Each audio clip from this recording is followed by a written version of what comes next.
Tu ir tavo smegenys įeina į gilias miego stadijas ir iš jų paskui užtrunka išeiti. Lėtasis miegas ir greitasis. Ką čia prisigalvoji, negali čia ryte atsikelt. O žmogus, tikrai, negali. Reikia nustoti sukinėti tą laiką. Miegas, kurio metu mes daugiausiai sapnuojam, pelėdos tipo ar to vadinamo vėlyvo tipo žmonės, tai pas juos melatoninas žymiai vėliau išsiskiria. Prabundi kaip maišų daužtas. Kas yra kokybiškas miegas? Lėtinis ilgas per trumpas miegas kerta per absoliučiai visą mūsų sveikatą. Problemos didesnės ir jau kada reiktų atkreipti dėmesį yra, jeigu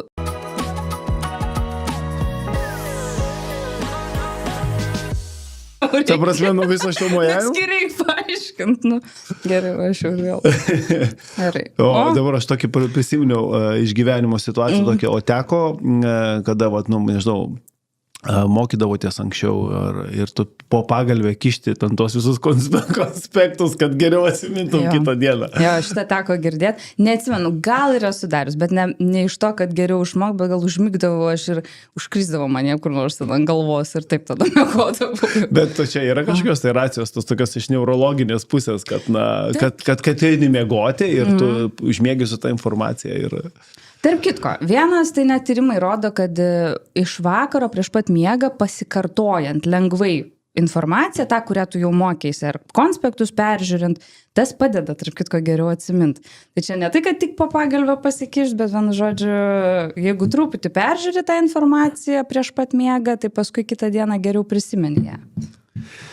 Mėly žiūrovai, šiandien mano svečiuose yra Laura Bojarskaitė ir iš tikrųjų aš dabar pagalvojau, kaip jūs pristatyti, taip ir neprisimenu, jūs esate, žinau, kad mokslininkė ir neuromokslininkė, bet jeigu taip dar tiksliau, kaip reikėtų įvardinti jūsų pareigas? Aš manau, kad ir užtenka ta neuromokslininkė. Neuromokslininkė. Taip. Bet mūsų šiandien tema yra tokia, jinai galima sakyti jau atrodo ir mes ir viską žinom, ir esam daug girdėję, ir mes susidurime su to kasdieną, bet kiek kartų susidurime, tiek kartų skirtingai ir klaidų tikriausiai pridarome ir neišmanome kažko ir vis dėlto mus kažkur tai tos žinių gausa gali nuvesti ir kažkokį tai akligatvį, aš net nebejoju.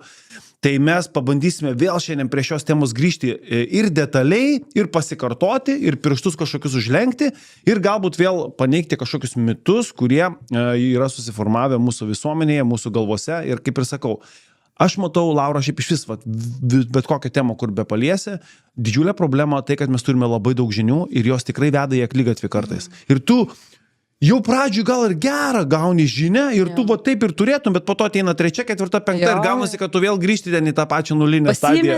Pasimeti ir viskas. Apie miegą, brangieji, šiandien mes kalbame, tai neuromokslininkė Laura Bojarskaitė, kuri iš Norvegijos atvažiavo pas mus, jinai jau senokai ten gyvena, Osle ir sako, būtinai pasimatysim Alaną ir neįtikėtina, turėjo laisvą akimirką, atvažiavo, su labai dėkingas, Laura. Oi, ačiū, kad pakvietėt. Jo, labai faina. Labai dažnu atveju tinklalaidžių klausytojai yra tik klausytojai, jie nėra prenumeratoriai, todėl mes, podcastų kūrėjai, labai kviečiame jūs dažnai prenumeruoti, paspausti skambutį, uždėti tą patį laiką, pakomentuoti kažką, nes tokiu būdu podcastas yra plačiau girdimas, geriau žinomas ir mes galime kurti jums daug geresnį turinį. Tad kviečiame būtent tai ir padaryti ir gazuojam. Tai šiandien apie tą patį miegelį pakalbėsime ir bus, manau, kad labai įdomu, bet aš turiu tų klausimų prisirašęs, tų gyvenimiškų situacijų yra pilna, turiu tokių įdomių klausimų, kurie mane sužavėjo kažkada visai neseniai besidomint šią sritimi, bet jeigu taip dabar tiesiog klausčiau pačios, be jokių klausimų, be nieko, ką mes turėtume žinoti apie miegą? Toks klausimas, bam, ir važiuojam, ko mes nežinome galbūt, arba jeigu būtų užduotas Laurai vienas klausimas, ką mes turime žinoti apie miegą? Ką atsakytumėt? Jo, tai čia tiesą sakant, aš manau tiesiai prie esmės, kad dar labiau pabrėžti tą miego svarbą mūsų sveikatai, gerai nuotaikai, realiai geram gyvenimui, tai kad miegas yra ta būsena dienoje, kai realiai mes paruošiami aktyviai dienai. Tai yra ta kaina, kurią mes realiai mokam už gyvenimą. Mes turim pailsėti, kad mes galėtumėm paskui aktyviai gyventi ir taip, kaip norim. Tai šitą pabrėžti, kad žmonės tai jau tikrai turbūt didžioji dauguma supranta, bet kad daeitų visiems, kad yra būtinas tas poilsio periodas, atsistatyti po aktyvios dienos ir vėl pasiruošti aktyviai dienai, kad tu galėtum daryti, ką tu nori daryti. Bet ar miegas tai yra tik poilsis? Ar tai yra numeris vienas dalykas, kas yra miegas? Ar tai yra poilsis? Nes tai yra, ne tik poilsis, tai yra aktyvi regeneracija įvairiausia ir panašiai. Kas dar yra miegas? Labai labai geras klausimas. Ir čia tiesą sakant, mes net galim pradėti kalbėti, kas yra poilsis.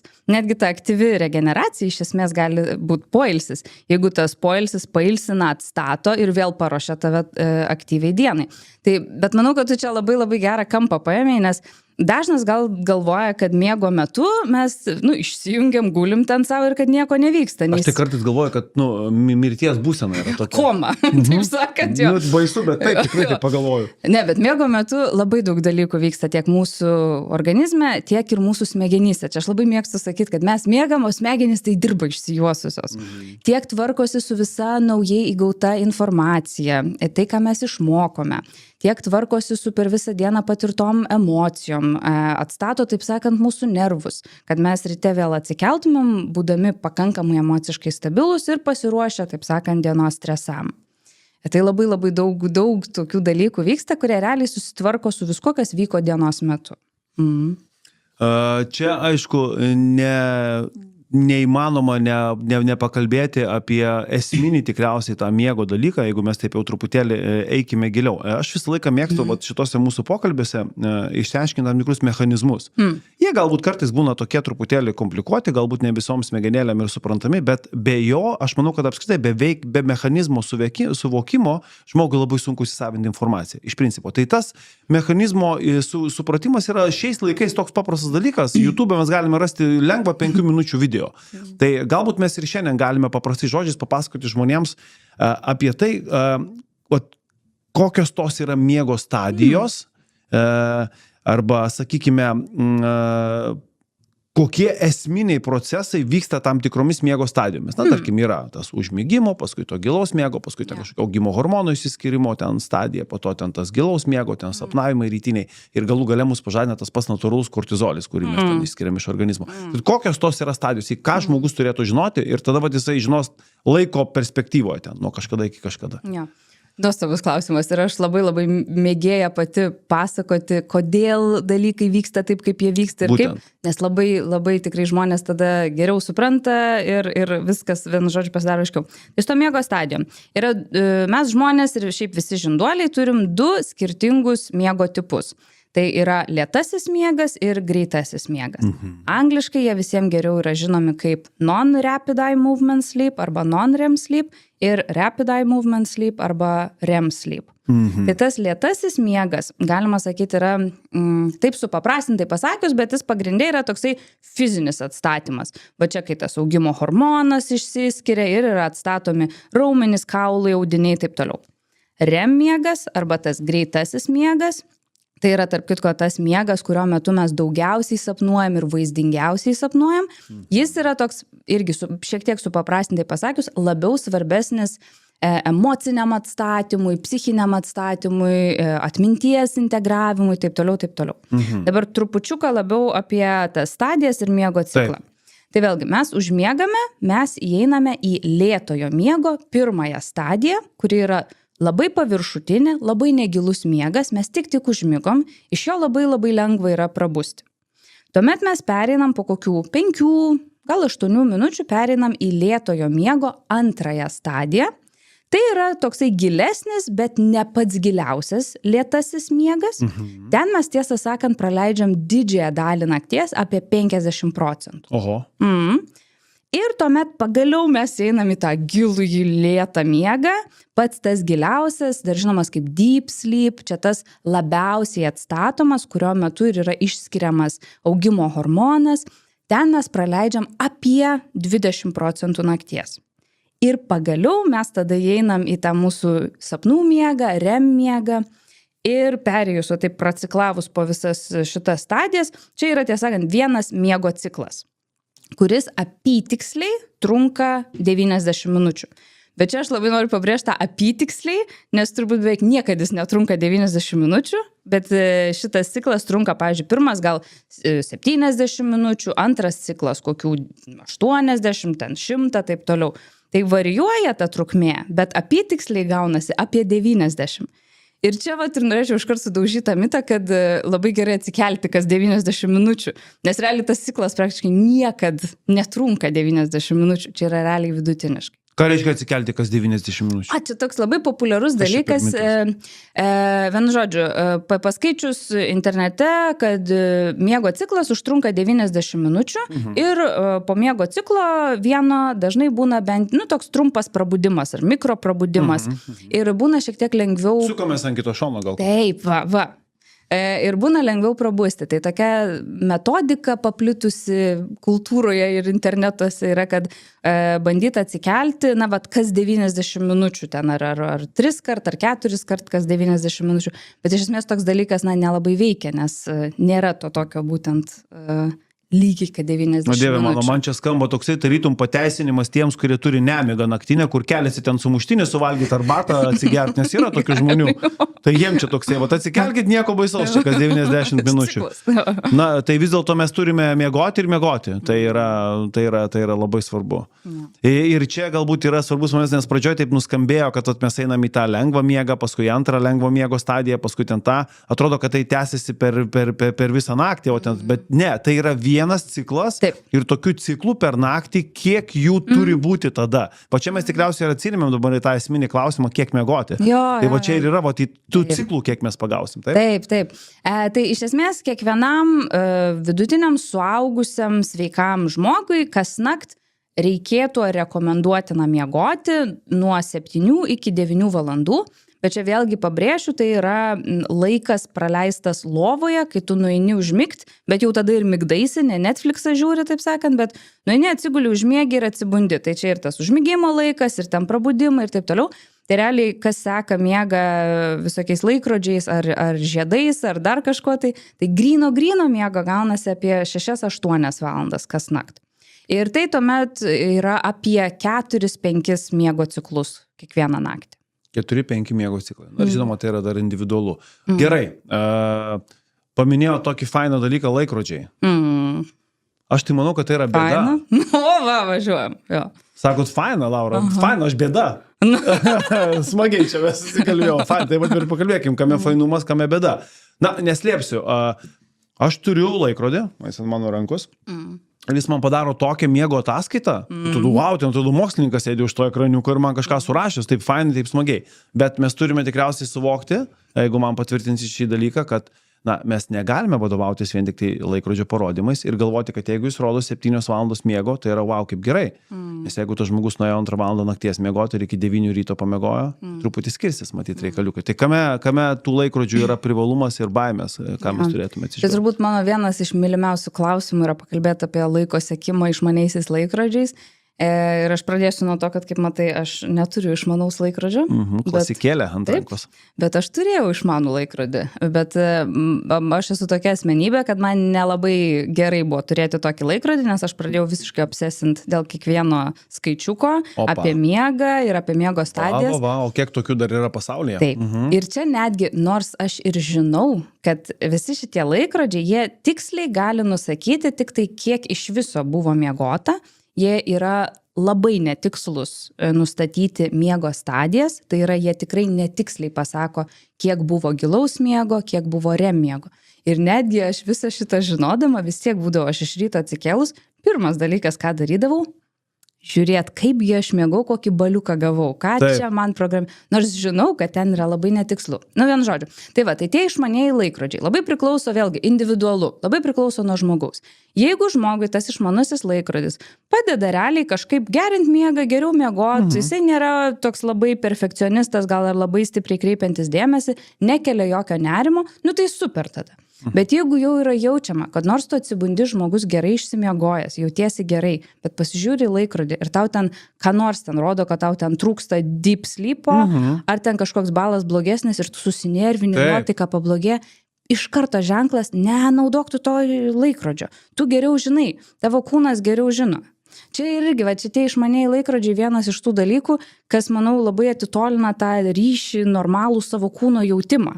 Nes tau pasako, kaip tu turėtum jaustis. Savistaba dingsta. Jo, tai vėlgi, pabaigai tik tai greit pakartoju, kad išmaniai laikrodžiai tiksliai seka miego trukmę, kiek buvo iš viso miegota, čia be problemų. Ir jie labai tiksliai matuoja širdies ritmą, pulsą, tą širdies variabilumą, HRV, taip toliau. Čia viskas super, prašau. Bet į miego stadijas aš tikrai siūlyčiau per daug dėmesio nekreipti. Ir dar vienas dalykas su to miego stadijom, tarp kitko, kas yra labai svarbu pasakyti, kad vėlgi, vidutiniškai mes praleidžiame kas nakt giliame miege 20%. Vidutiniškai mes praleidžiame REM miege 25%. Yra tyrimai atlikti, kur buvo tinkamai moksliškai matuotas miegas su elektrodais ant galvos ir tas pats žmogus žiūri, kaip miega ten pirmadienį, antradienį, trečiadienį, ketvirtadienį, penktadienį. Tai variavo to gilaus miego kiekis kiekvieną dieną ten čiutnio nuo 10 iki 30%. Vėlgi tai yra vidutinis dalykas. Gal vieną naktį tavo kūnui ir smegenim reikia 10% gilaus miego, kitą gal 15%. Kūnas smegenis geriau žino. Tai vėlgi nereikia kažkaip forsuoti, kad čia būtinai turi būti 20, nu, vienu žodžiu.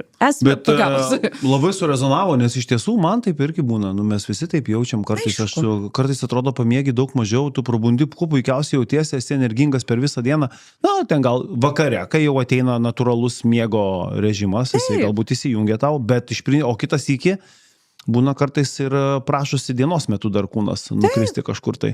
Pasakysiu atvirai, mane nervuoja vienas dalykas, kurį mes turime Lietuvoje, turime ir Europoje, tai yra laiko sukinėjimas. Nu tai su ta šypsena tada ir pratęskit mintį. Gerai, tiesiu mintį, mane irgi nervuoja, taip sakant. Nu, ta prasme, man sunkiai suvokimo, nes ir taip mes kaip šiaurinė tauta, mes turime problemą, jog mes turime labai tos mažai dienos šviesos, iš principo. Ir dar čia su tai sukinėjimais, kaip pradeda žaisti. Taip. Nes aš pažįstu žmonių, kurie labai jautrus tiem dalykam. Taip.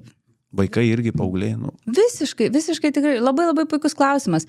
Tai čia vienas dar dalykas, ką reiktų pasakyti, kad jau per pastaruosius, kiek pačiai teko matyti, bent 3 metus, gal ir anksčiau, labai aktyviai miego mokslininkų ir miego gydytojų visame pasaulyje yra agituojama, kad reikia nustoti sukinėti tą laiką. Ta prasme, yra pateikiami ilgiausi dokumentai, kurie apžvelgia tūkstančius mokslinių tyrimų šią temą. Ir tai šie dokumentai yra pateikiami valstybėm, valdžiom, kad nustokit sukinėti tą laiką. Bet kol kas rezultatų labai nematom. Dabar bijau sumeluoti, man atrodo, ar Brazilijoje, ar Portugalijoje, ar kažkokioj šaly nustojo jie sukinėti laiką. Tai kažkur vienu žodžiu jau pavyko prasimušti. Tai iš esmės laiko sukiojimas, aišku, jisai buvo įvestas vienokiais tikslais, ten pagerinti darbą, ar taip sakant, prailginti darbo dieną, ar ten, kad padėtų kažkaip ten su mokyklom tvarkytis, taip toliau.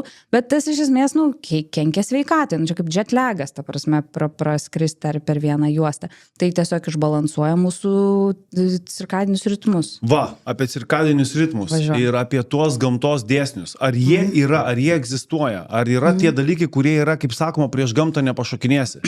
Ir mes tada pereisime natūraliai prie tų, kurie nori prieš tą gamtą šokinėti. Aš ten vyturys, aš ten pelėda, aš ten balandžiai, ten yra dabar jau visokių prigalvota. Delfinai, tai jo. Ai, delfinai, jo. Yra, ten ko tik, jo. Aha, tai va apie tai. Jo, tai mano turbūt vienas iš mėgstamiausių tokių posakių yra, kad prieš biologiją tu nepaplauksi. Vienu žodžiu, kies kartą, kai tu bandysi eiti prieš savo biologiją, tu pralaimėsi, nes čia mes šnekam apie, ta prasme, tūkstantmečius evoliucijos ir tu ateini su savo genais. Kažkiek galima pakeisti, kažkiek. Bet kartais ir labai sunku. Ir, pavyzdžiui, čia tie vyturiai, pelėdos visiškai egzistuoja. Ta prasme, tai yra vadinamas chronotipas. Tai ar tu vyturys, ar pelėda, tai chronotipas nusako, kada tu esi biologiškai natūraliai linkęs eiti miegoti, eiti keltis, kada tavo protas yra aštriausias, kada tavo raumenys labiausiai pasiruošia aktyviai veiklai. Tai yra žmonės, kurie labai anksti tą viską daro, yra žmonės, kurie daro tą labai vėlai. Ir iš evoliucinės pusės, tiesą sakant, labai įdomu į tą pažiūrėti, nes tas turbūt pagerino žmonių grupės išlikimą, nes vieni buvo aktyvūs ryte, kiti dieną, kiti vakare, vis kažkas pamainom, taip sakant, galėjo prižiūrėti aplinką ir pavojus, taip sakant. Tai va, ir yra didesnė dabar problema, aišku, mūsų pasaulyje ir visuomenė yra vargšiam pelėdom. Tie, kas labai vėlai normaliai nori eiti miegoti ir vėlai keliasi ir jam neišeina. Ir yra labai, dabar gal jau truputį daugiau apie tai žinoma, bet apskritai tai buvo, labai didelė stigma, jos visus tik tinginiais vadino ir kad ką čia prisigalvoji, negali čia ryte atsikelt. O žmogus, tikrai, negali, nes, biologiškai negali. Ir netgi yra moksliniai tyrimai, kurie labai labai aiškiai parodo, kad pelėdos tipo ar to vadinamo vėlyvo tipo žmonės, tai pas juos melatoninas žymiai vėliau išsiskiria, kortizolis žymiai vėliau išsiskiria. Visas tas ritmas yra vos ne 2-3, jeigu ne daugiau valandų vėliau. Ten temperatūros pokyčiai irgi žymiai vėliau vyksta. Taip, jų tokia biologija, ta prasme, yra. Apie tos melatoninus ir kortizolius, aš manau, kad irgi žmonės reikėtų truputėlį apšviesti, kad jie žinotų apie tą vėlyvą išsiskirimą, kad gal yra tokių žmonių, visi mes girdėjom, kad yra melatoninas toks. Kada jisai išsiskirinėja, kam jisai reikalingas, kaip į jį reikia reaguoti ir kada jį pajausti. Jo, tai melatoninas yra natūraliai mūsų organizme gaminamas hormonas, biologiškai aktyvi medžiaga. Didžioji dauguma žmonių, manau, kad jį žino kaip miego hormoną ar nakties hormoną, bet čia svarbu labai paminėti yra, kad melatoninas ne tik yra susijęs su užmigimu ir miegu, bet jis turi ir daug kitų funkcijų mūsų kūne. Ten susiję ir su imuninės sistemos palaikymu, ir su antioksidaciniam savybėm. Tai už tai čia jau reiktų pagalvoti, kai melatonino papildai naudojami, kad tu ne tik ten su užmigimu gal kažką sukinėsi, taip sakant, bet tu paveiksi ir visus kitus procesus. Tai yra hormoninis vaistas. Taip, visi hormonai yra susiję. Realiai taip. Ir melatoninas vadinamas tamsos hormonų, nes jisai jo gamybą slopina šviesa. Ir vakare, kai saulė leidžiasi ir šviesos mažėja, melatoninas ir pradedamas gamint mūsų smegenyse, jį gamina tokia kankorėžinė liauka. Tai melatoninas plius minus vidutiniškai pradedamas išskirti gal apie 6 vakaro, ir po truputį jo koncentracija didėja ir melatoninas padeda mums užmigti. Melatoninas yra susijęs tik su ta užmigimo etapu, užmigimo stadija. Ir melatonino gamyba, kadangi, kaip aš pasakiau, slopina šviesa, mūsų akys smegenys nelabai atskiria, kas yra saulės šviesa, kas yra dirbtinė šviesa. Tai čia ir važiuojam visokios ryškios šviesos, telefonai, ekranai, jeigu labai ryškiai, ir dar ta balta mėlyna šviesa.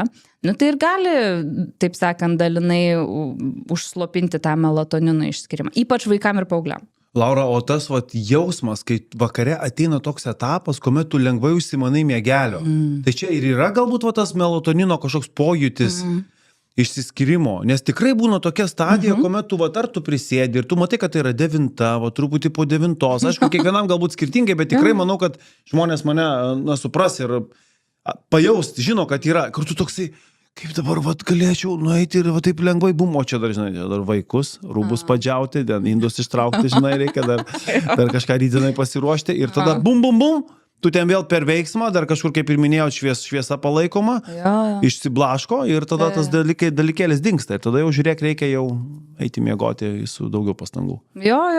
Tai tas toksai vakarinis pavargimas, tikrai dalinai melatoninas gali prisidėti, bet ten ir daug kitų dalykų. Ten ir miego slėgis prisikaupia, ir šiaip esi pavargęs po dienos ir šviesos mažiau ir taip toliau, bet melatoninas, manau, kad tikrai žaidžia rolę ten irgi. Kitas dalykas yra, mes jau apie augimo hormonų paminėjom. Augimo hormonų išsiskirimo pikas, kiek aš žinau, yra tarp 12 ir 2 valandos nakties. Toksai pats aktyviausias, nežinau, galit patvirtinti, jeigu žinot šitą faktą ar ne. Ir kame čia yra svarbus momentas? Svarbus momentas yra tame, jog jeigu mes einame miegoti po 12, tai mes realiai einame truputėlį į minusą. Ir mes čia šiek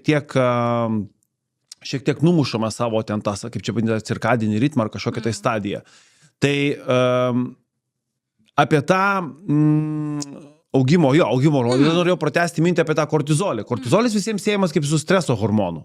O kaip yra su miego metu su kortizoliu? Juk jisai ateina kažkaip pas mus. Jo, tai čia irgi gal toks šiek tiek mažiau žinomas faktas. Tiesą sakant, netgi gal gėdingai ir man ilgai tai buvo nežinoma iki ten prieš kažkiek metų, kad kortizolis išsiskiria rytais ir tai yra labai gerai ir normalu ir faina, nes kortizolis mus prabudina ir padeda atsikelti ir prabusti. Tai kortizolio, tiesą sakant, didelė koncentracija išsiskiria natūraliai, pakankamai anksti ryte, prieš pat mum natūraliai atsibundant, kada biologiškai mum reikėtų atsibusti. Ir tas realiai padeda mum atsibusti. Ir čia vėlgi paminiu, kad pelėdom žymiai vėliau išsiskiria tas kortizolis. Ir, pavyzdžiui, ankstyvo tipo žmonėm, vyturiam, tai tas kortizolio pikas, ta smailė, jinai yra pakankamai tokia plonytė, taip sakant, siaura ir didelė, tai reiškia, vienu metu koordinuotai yra išskiriama visai daug to kortizolio. Kaip kala, jie pumakis. Kala, va, šitas tikrai geras labai apibūdinimas. Bet pelėdom dėja yra išskiriama, ar dėja, ar nedėja, bet yra išskiriama taip šiek tiek lėčiau, toks plokščiaklinis, taip sakant, ir šiek tiek mažiau. Tai už tai pelėdom realiai užtrunka bent porą valandų po jau atsikelimo, kad užsivestų variklis, taip sakant, ir jie galėtų pradėti dieną. O toj pareplikuosiu, pabandom čia padiskutuoti šitoje vietoje, nežinau. Tai dabar kalbant apie tą kortizolį, tai vat jeigu brangieji jūs ryte jaučiat, kad vat lyg ir jau pradedat budinėtis, tai va čia ir yra tas kortizolio poveikis jūsų kūnui, kuris sako lyg ir kelkis, bet tada jau daug faktorių kitų lemia, ką tu naktį veikėjai, ar tu kaip tu ėjai užmigti ir taip toliau, ir ten jau tada, ar mes nutęsiam tą miegą, ar mes keliamės anksti ir panašiai. Bet dabar apie tas pelėdas. Man atrodo, kad pelėdą tapti šiaip tai galima, ypatingai šiais laikais. Visi persidirba, visi eina miegoti, visi dar turi padirbėti. Aš irgi turiu pavyzdžių, kur sako, kad norėčiau miegoti, bet negaliu. Kas tada vyksta? Tu tiesiog natūraliai save užbombini ekranais, tu įdarbini save dar ar prie televizoriaus, ar prie serialo, ar prie ekrano, ar prie darbo, ar prie kompiuterio, tu atitolini, tu žinoma, be jokios abejonės, kad kaip ir jau tampi pelėda, eidamas vėliau miegoti, o tai tada, tai faktas, kad tu eisi, ir kelsis vėliau. Gerai, jeigu tu esi vyturys ir tu taip elgiesi, tai tu gal dar ryte tave dar ten, kaip sakoma, kalstas kortizolis dar žalis, bet aš net nebus taip, kad tu tiesiog apžaisi tai ir natūraliai pradėsi keltis vėliau, nes kūnas prašys ilgesnės regeneracijos ir ką noriu pasakyti, vyturys ir yra vyturys. Pelėda, jisai gali jie tapti ir po to sakyti, aš pelėda. Apsimetėlė pelėda. Jo, apsimetėlė pelėda. Pseudo pelėda. Kaip čia, Laura? Labai, labai geras klausimas, tikrai. Tai čia irgi galim pakalbėti, ant kiek galima pereiti nuo vyturio iki pelėdos, ar ten nuo pelėdos, taip sakant, iki vyturio. Tai vėlgi, nuo pelėdos iki vyturio ten truputį sunkesni reikalai, nuo vyturio iki pelėdos. Dažniausiai kas būna, pavyzdžiui, ir man. Aš esu toks labiau į vyturius, taip sakant, vyturinis balandėlis, galim taip tada pasakyti. Ir jeigu aš vėlai nueisiu miegot, vis tiek aš atsikelsiu tą savo 7 ryto. Aš ne. Va. Ir vėlgi prasideda tas individualumas, vėlgi prasideda netgi ir mūsų genetinė sandara, taip pat prisideda irgi, ant kiek gal mes esam pavargę, ar taip sakant, kaip mūsų kūnas reaguoja į nuovargio lygius ir taip toliau, ir taip toliau. Manau, kad tu labai teisingai pasakei, kad šiais laikais tikrai su visokiais darbais ir ekranais ir telefonais galima tikrai labai nusivėlinti. Bet čia ir prasideda ir išsiskiria tos 2 grupės žmonių, kur žmonės vis tiek yra ant tiek pripratę, kad atsikels. Jų, pavyzdžiui, cirkadinis tas ritmas yra labai stiprus. Ir jie vis tiek atsikels, kada jie normaliai keliasi. Ir tada greičiausiai kitą vakarą jos jau anksčiau užmigdys tas miego trūkumas. Dažniausiai natūraliai, taip sakant, paėmus. O gal kiti, dar jeigu tu žmogus turi galimybę realiai šiek tiek ilgiau pamiegot, kad nereikia ten su žadintuvu keltis, gal tu tada ir pamiegosi šiek tiek ilgiau. Bet čia kas geriau, tiesą sakant, aš net nelabai žinau, nes iš esmės mūsų kūnui ir organizmui smegenim labai patinka rutina. Žinot, kas kada vyksta. Už tai ir yra turbūt patarimas numeris 1 geram miegui, bet jeigu vieną dalyką tiesiog sakyčiau, tai laikytis reguliarumo. Eit miegoti tuo pat metu keltis. Ir nesvarbu savaitgaliai. Joj, nesvarbu. Ne, ar tavo gimtadienis net nesvarbu. Aš dabar pagalvojau, kad mes jau ne vieną kartą paminėjome cirkadinius ritmus, bet dar apie juos nepapasakom. Visai neseniai šiaip tai ir Nobelio premija buvo teikta už cirkadinius ritmus, nors atrodo tas jau žodis, wow, mes čia žinom čia apie miegą, čia kažką, tai o iš tiesų tai yra nesenas atradimas.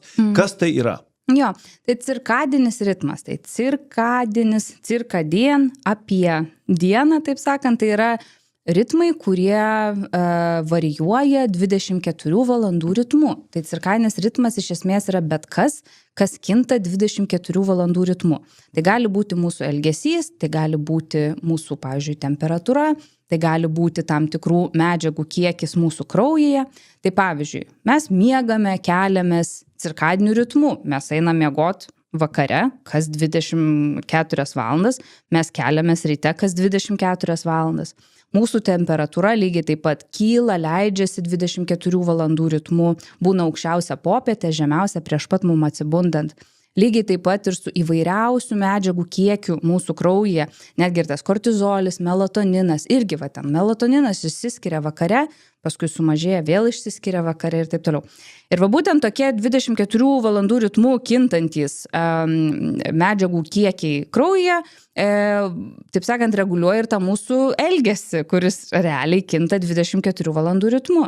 Tai net mūsų ir protas aštriausias yra kiekvienam individualiai, bet tam tikrų dienos metu ten raumenys labiausiai pasiruošia kitų dienos metu. Tai žiūrėjau, tokie paros ritmai kažkokie, kurie realiai irgi, vėlgi grįžtum į ką pasakėte, bet prieš tai yra labai svarbu šitam cirkadiniam ritmui tas pastovumas ir reguliarumas, tas toksai rutina. Ne? Tai apie tą rutiną dabar pakalbėti galime iš kitos šiek tiek pusės. Kas yra kokybiškas miegas tada anot Lauros? Papasakojus. Kokybiškas miegas, kai tu atsikeli visas žvalus, energingas ir geros nuotaikos. Nu čia taip paprastai pasakius, bet iš esmės svarbiausia, kad jūsų miegas būtų toksai, kad jūs ir atsikeliat būtent žvalus, geros nuotaikos, neužtrunka taip labai per daug ilgai atsibusti. Dieną užtenka energijos viskam, ką jūs tenai norite daryti. Na gerai, bet čia situacijos gali skirtis. Gal ten diena pas mane faina bus, čia susitikimas koksai smagus, čia arba su žmona eisiu į pasimatymą, arba ten šiaip į pasimatymą. Arba taip. Nežinau, ar tada gerai miegosi po to.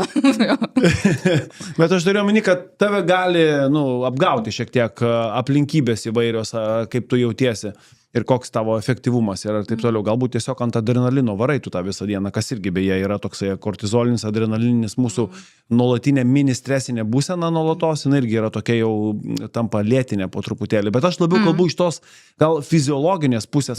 Jeigu reikėtų patarti žmogui, kad tu kokybiškai išsimiegosi, jeigu tu miegosi taip, kaip reikėtų miegoti. Na gerai. Tai tada su to kokybišku miegu iš esmės mes galim išskirti gal 4 tokias kategorijas, kas apspręstų, kad miegas yra geras, kokybiškas. Tai visų pirma, miegoti pakankamai. Tai reiškia tos 7-9 valandos kas nakt. Čia pirmas. Tada antras būtų, kad miegama yra kaip per dažnai naktį neprabundama. Kartais prabust yra visiškai okei, viskas normalu ir ypač dar jeigu ten apsiverti ant kito šono ir iš karto užmiegi, tai čia nieko baisaus. Labai dažnai mes tiesą sakant prabundam, bet to net neatsimenam. Bet čia laikrodžiai gali parodyti ir sunervinti ryte. Jo. Tada trečias punktas yra, kad miegama yra laiku.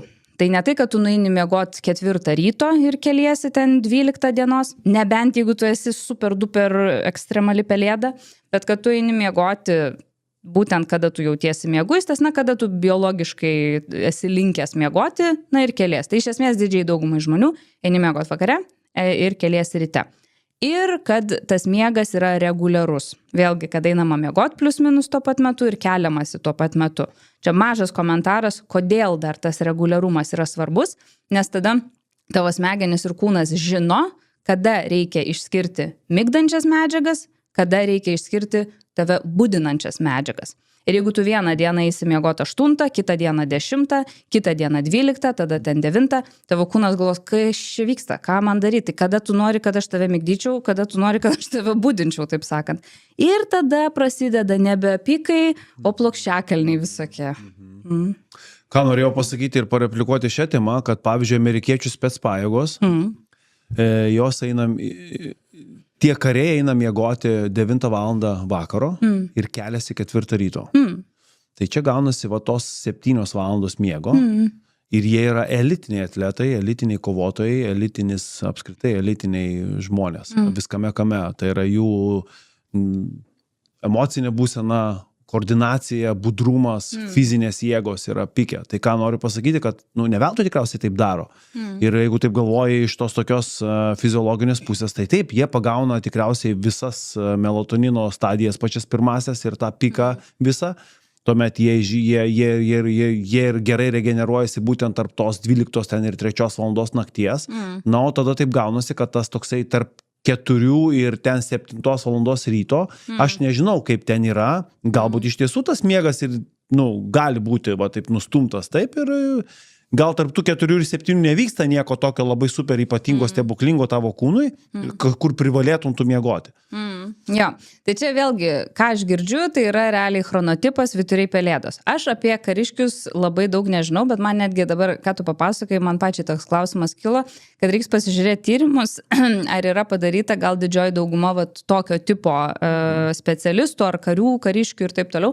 Galbūt jie yra realiai vyturiai ir visai ankstyvi vyturiai. Nes lygiai taip pat aš galvoju, kad jie yra tikrai, max performances, taip sakant, bet ar jie lygiai taip pat puikiai funkcionuotų, pavyzdžiui, vėlai vakare 9-10, kai galbūt pelėdos būtų kaip tik savo tam pike. Tai čia yra dar klausimas, gal kada tau reikia performint irgi. Yra toksai suvokimas tikrai kultūroje, kad anksčiau eiti miegoti ir anksčiau keltis yra sveikiau, ne? Ir kažkaip geriau, pagirtiniau.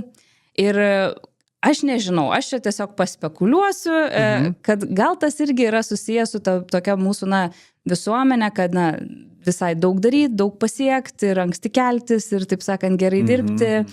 Bet iš kitos pusės tikrai galima pasižiūrėti, ta prasme, į pelėdas ir jų tą vėlesnį funkcionavimą, taip sakant, kad, irgi kaip į tiesiog kitokio tipo stiprybę ar kitokio tipo privalumą galbūt kitiem dalykam. Jo.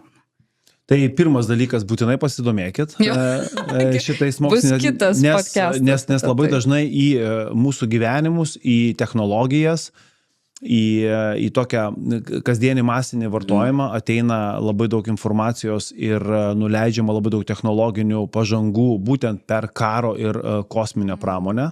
Tai dažniausiai iš ten mes gaunam visą šitą gėrį. Taip, o antras dalykas, aš prisimenu dar kalbant apie tos posakius, įvairiausius, kaip kada anksti keltis, tai juk yra tas geras posakis, kad eini gulti ten su kažkuo ir kėlėsi su pirmais gaidžiais. Ir iš tikrųjų anksčiau, kiek aš žinau, taip ir miegodavo. Ta prasme, kol šviesu, tai ten ir veikia, vos tik tai pradeda temti eina miegoti. Jeigu tai yra vasara, tai tas miegas sutrumpėja, nes tie pirmi gaidžiai irgi ten 5 ryto jau jie ir gėda ten tie gaidžiai, žinai. Ir jie keliasi. Ir atitinkamai, kai žiema būna, kai mes turime labai ilgą naktį, tas miegas irgi, tai kaip ir to reguliarumo irgi nebuvo, bet čia irgi, kaip sakoma, spekuliuoju truputėlį, nežinau, bet labai labai įdomios temos. Tikrai čia dar irgi visai įdomu, kad šiuose šalyse, kaip Lietuva, mūsų platumose, kur mes turim metų laikus, sezonus, pusę metų tamsų, pusę metų šviesu, žmonės irgi miega skirtingai, aišku, šiais metų laikais. Tai, pavyzdžiui, jau yra pakankamai gerai pamatuota, kad žmonės žiemą miega apie valandą ilgiau negu vasarą. Ir tai yra, greičiausiai didžiąją dalimi susiję būtent su mažesniu šviesos kiekiu. Bet mes turime problemą, žmonės neišmiega pakankamo valandų kiekio. Ir čia jau tampa viena iš didžiausių ir sveikatos problemų, nes nuo to iš karto nukenčia. Tai kokios baimės gresia tiems, kurie nemiega pakankamai laiko visų pirma? Jo. Tai čia vėlgi norėčiau pradėti pasakydama nuo to, kad jeigu kartais miegi prastai, tikrai nieko baisaus. Nesinervuoti, nesijaudinti, net kartą per savaitę, aš sakyčiau, geriau neišsinervuoti, neišsitampyti, kūnas ištvermingas atsistatys, dar nesu to susitvarko, taip sakant. Problemos didesnės ir jau kada reiktų atkreipti dėmesį, yra jeigu miegama per trumpai arba prastai ilgą laiką, mėnesius, metus. Ir čia vėlgi pabrėšiu, kad būna periodų, kai negali, gyvenimas neleidžia. Vaikai, darbas, kažko rūpintis reikia, nežinau, sergi, būna. Irgi nieko, paskui atsistatys. Bet jeigu yra galimybės rūpintis miegu, tikrai apsimoka, nes lėtinis ilgas per trumpas miegas kerta per absoliučiai visą mūsų sveikatą, per kiekvieną organą, per kiekvieną fiziologinę sistemą, gal net ir drįsčiau teigti per kiekvieną ląstelę. Tai miegant per trumpai labai prastėja mūsų protinės funkcijos, prastėja atmintis, kerta per dėmesį, mes jo neišlaikom, lengviau išblaškomi, ilgėja reakcijos laikas, mažėja produktyvumas, kūrybingumas, mažėja emocinis stabilumas, mes žymiai labiau paveikiami streso esam ir žymiai daugiau užtrunka po jo atsistatyti vėl. Kerta per širdį ir kraujagyslių sistemą, silpnėja širdis ir kraujagyslių sistema, didėja širdies smūgių, aukšto kraujospūdžio rizika, sutrinka virškinimas, medžiagų pasisavinimas, yra nutukimo, viršsvorio rizika, diabeto 2 rizika didėja. Labai svarbu raumenim, kaulam, fiziniai jėgai, ištvermiai miegas, kad atsistatytų, kad traumų nebūtų. Lygiai taip pat reprodukciniai sistemai, imuniniai sistemai, kad imuninė sistema gerai veiktų. Na, aš jau šiandien užsivedžiau kaip varikliukas, tai galėčiau. Imuninė sistema beje man labai pasijaučia. Jeigu tik tai aš turiu arba vėlyvą miegą, turiu omeny, jeigu aš ten kažkur tai į 12 valandą nusistumiu, kas šiais laikais dar irgi, sakyčiau, visai tikriausiai normalu būtų su ta 12 valanda, bet man tai jau yra nenormalu. Ir tenka keltis anksčiau. Žodžiu, kai man trūksta truputį miego, aš iš karto pajaučiu per burnoje atsiranda žaizdelės mažos, tokios stomatytinės. Ir tai yra imuninės sistemos nusilpimo požymis. Ir pirmoji vietoje man iš karto perspėja čia. Nieko dar nėra, bet jeigu tik tai man atsiranda kažkur tai ten kažkokios problemėlės burnos gleivinėje, tuomet man iš karto pradeda skaudėti limfmazgius va čionais visur. O čia tada, tu iš karto tau, ir tada, va čia turėjau problemėlę. Gerai, nedamiegam. Ar galima kompensuoti dienos metu? Oi, žiauriai geras klausimas, aš labai laukiau jo, taip sakant. Nes iš dalies taip. Ir aš manau, kad ypač gal šiais laikais tas svarbu visai pasakyti. Tai vėlgi, geriausia, idealiausias variantas yra miegoti pakankamai kasnakt. Čia numeris 1. Bet jeigu jau nepavyko, tai jau geriau sekančiom naktim šiek tiek bent jau daugiau pamiegot. Aš nesakau 2-3 valandom daugiau pamiegot, nes išreguliuosi visus savo įmanomus ritmus, bet valandą, pavyzdžiui, pusvalandžių nueit anksčiau miegot, pusvalandžių vėliau atsikelti. Greičiausiai nuo miego trūkumo visai ir pavyks tą padaryti, na ir gal dieną trumpą po pietuką pamiegot. Čia dar detaliau galėsim apie po pietukus vėliau pakalbėti. Taigi, antras pagal gerumą scenarius yra tikrai per trumpo miego periodo vėliau šiek tiek atmiegoti. Ir tyrimai rodo taip, kad bent jau dalinai tą miego trūkumo sukeltą žalą galima pagerinti ar ištaisyti. Kompensuoti. Tiesiog užtrunka ilgiau. Ne tai, kad tu vieną naktį pamiegojai 3 valandom per mažai, kitą dieną 3 valandom daugiau ir jau viskas ištaisyta. Tai čia mokslininkai matavo atmintį, reakcijos laiką ir matome, kad reikia bent 3, 4 ar 5 dienas šiek tiek ilgiau pamiegoti. Ir vieną paskutinį komentarą ties šio klausimu pasakysiu, kad dar vienas yra toksai dalykas, kuris tarp kitko ir atėjo irgi iš vakariškių, iš profesionalių atletų, irgi miego prikaupimas, tai yra tas sleep banking, kad tu gali pamiegoti ilgiau geriau prieš per trumpo miego periodą ir tas tau padės lengviau, sveikiau, geriau ištverti per trumpo miego periodą ir po jo greičiau ir lengviau atsigauti. Opa. Tai dėl to, jeigu, pavyzdžiui, žinai, kad ateina stresingas periodas, kai gali pasistenk geriau pamiegoti. Ir dėl to ir apsimoka gerai miegoti, kai gali, nes nežinai, kas rytoj ateis, taip sakant. Prikaupti miego valandų tokio, truputėlį. Jo. Wow, kaip įdomu. Gerai, šitas man labai patiko momentas. Aš dar turiu tokį prisiminiau, Huberman Labo klausiausi ir tokį labai įdomų dar dalyką, bet apie jį papasakosim vėliau, tai nenukrypkime nuo temos dar apie pokaituką tą patį. Gerai. Tai kaip su juo reikia tvarkytis, kiek reikia miegoti to pokaičio, kad jis būtų efektyviausias, kokybiškiausias, nes, kiek girdėjau, ilgai miegot, reikia miegoti arba ilgai, arba labai trumpai, ar tiesa? Jo, tai su tuo popiečio miegeliu dabar. Apskritai vidutiniam sveikam suaugusiam žmogui popiečio miegas super duper. Aš pati labai dažnai miegu popiečio miegelius. Man sekas, aš turiu tokią galimybę, galiu savo tą leisti, bet 2 yra svarbus, 3 svarbus aspektai. Tai visų pirma, popiečio ar dienos miegų mėgautis tik tai tol, kol tai nepradeda trukdyti nakties miegui. Pavyzdžiui, jeigu miegat gerai naktį, pradeda truputį dieną pamiegoti ir žiūrit, kad vakare sunkiau užmiegt, blogai miegat, nereikia tada to dienos miego. Bet jeigu tai netrukdo dienos miegui, super duper. Dabar, punktas numeris 2. Svarbi yra trukmė dienos to miego, kad nebūtų ilgiau kaip 25-30 minučių, gal net sakyčiau 25, kad neįeitumėm į gilų miegą. Nes jeigu jau įeisim į gilų miegą, vyksta tam tikri procesai, bus sunkiau užmigti vakare. Tai tada jau reikia visą ciklą varyti, jeigu jau einam į gilų miegą. Iš esmės taip, bet vėlgi tas ciklas, kaip tu žinosi, kada tas ciklas, taip sakant, pasibaigs ar po 70, ar 80, ar 90, ar 100 minučių.